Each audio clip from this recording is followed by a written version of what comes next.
ఈ రోజున మరి మన నియోజకవర్గానికి పిచ్చేసినటువంటి మన కలెక్టర్ గారు శ్రీమతి జైపూర్ కీర్తి గారిని మనసారా ఆహ్వానిస్తూ మరి వారి యొక్క సహకారం ఇచ్చారు. మరి జేసీగా పనిచేసినప్పుడు మంచి కరోనా టైం మాకు అది ఏదో మందు ఉండదండి, రెమెడిసియా ఎవరికి కావాల్సిన పాపం వెంటనే మంచి ఫోన్లోనే బహుశా ఒకసారి లేదా వెళ్ళలేదు కూడా ఉన్న టైంలో అంతా ఫోనే. అప్పుడు మనకి అంతా కరోనా ఆ టైంలో. సభకు నమస్కారం. గౌరవనీయులు మండపేట నియోజకవర్గ ఎమ్మెల్యే గారు, ఆర్డీఓ గారు, కృష్ణానాయక్ గారు, ఇక్కడున్న ఇతర ప్రజా ప్రతినిధులు, ముఖ్యంగా ఈ మారేడువాక గ్రామ ప్రజలందరికీ కూడా నమస్కారం. మీ అందరికీ నూతన సంవత్సర శుభాకాంక్షలు. ఈ ఇయర్లో 2026 ఇయర్లో ఇదే నా ఫస్ట్ పబ్లిక్ మీటింగ్. కొత్తగా ఈ నియోజకవర్గం మా జిల్లాలో కలిసినందుకు ఆనందంగా ఉంది. ముఖ్యంగా మా మీద ఇంకా మరింత బాధ్యత పెరిగింది. సో ఇప్పుడే ఈరోజు మీ ముందు మన ఎమ్మెల్యే గారు కొన్ని ఇష్యూస్ రేస్ చేశారు. రీసర్వే జరిగింది, అందులో కొన్ని ఇష్యూస్ ఉన్నాయి అని. సో ఇందులో మెయిన్ ఏమన్నారంటే డాక్యుమెంట్లో ఉంది కానీ భూమి మీద పొజిషన్ లేదు అని అంటున్నారు. ఒకసారి మీరు కూడా తహసీల్దార్స్ అందరూ కూడా మీరు స్టార్ట్ చేసి ఉంటారు, ఆల్రెడీ ప్రోగ్రెస్లో ఉందంటున్నారు.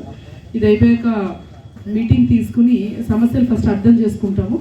ఏంటి సమస్య అనేది అర్థం చేసుకున్నాక దానికి పరిష్కారం ఒకటి మనము రూల్ పొజిషన్లో ఉంటే చేస్తాము, లేకపోతే అది ఎట్లా చేయాలనేది ఆలోచిస్తాము.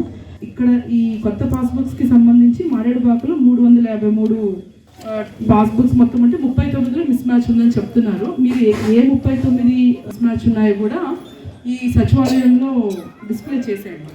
ఎందుకంటే ఇప్పుడు ప్రతి 300 మంది కూడా మిస్ మ్యాచ్, ఎవరికైతే పాస్బుక్ లేదో అందరూ మిస్ మ్యాచ్ ఉందేమో అని అనుకునే ప్రమాదం ఉంటుంది. సో ఒక 39 మందికి మిస్ మ్యాచ్ ఉంది, ఫోటో సరిగ్గా లేకపోవడం, లేదంటే 1Bలో పేరు సమస్యలు అట్లాంటివి రావడము, లేదంటే మ్యూటేషన్స్, డెత్ వల్ల కొన్ని మిస్ మ్యాచెస్.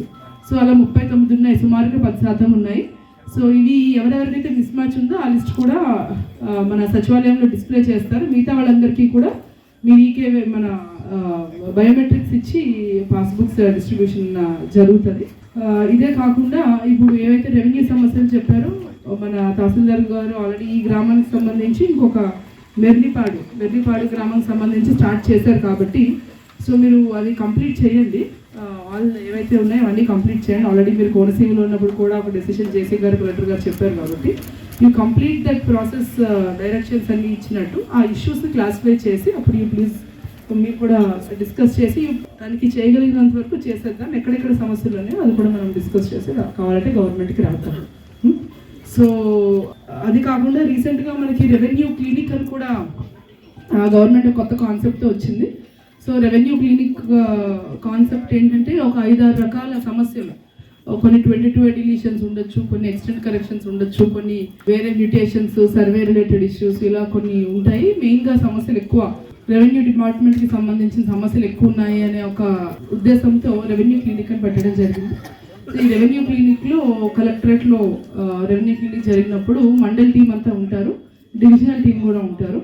మండల్ నుంచి తహసీల్దార్స్, డివిజన్ నుంచి ఆర్డీఓస్ కానీ సబ్ కలెక్టర్స్ కానీ ఉంటారు. సో జిల్లా టీం కూడా కలెక్టరేట్ స్టాఫ్, జేసీ గారు, నేను అందరూ ఉంటాము. సో ఆ రోజు కూడా మేము జిల్లాలో ఎప్పుడైతే రెవెన్యూ క్లినిక్ పెడతామో అక్కడ కూడా రెవెన్యూ సమస్యలన్నీ తీసుకోవడం జరుగుతుంది. అక్కడ కూడా మీరు మీ ఇష్యూస్ని మీరు వచ్చినప్పుడు అక్కడ కూడా ఏమైనా ఇష్యూస్ ఉన్నా సరే రిజాల్వ్ చేస్తాము. రెగ్యులర్గా జరిగే గ్రీవెన్స్ కూడా జరుగుతుంది.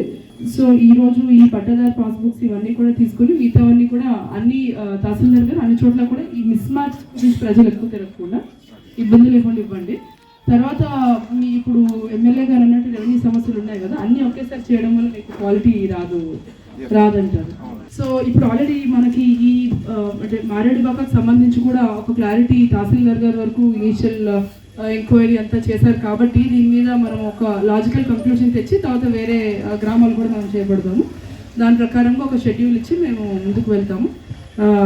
సో ఈరోజు నూతన సంవత్సరంలో ఇక్కడికి వచ్చినందుకు చాలా ఆనందంగా ఉంది. ఇదే విధంగా మీ అందరికీ కూడా సంక్రాంతి శుభాకాంక్షలు తెలియజేసుకుంటూ అవకాశం ఇచ్చినందుకు థ్యాంక్ యూ.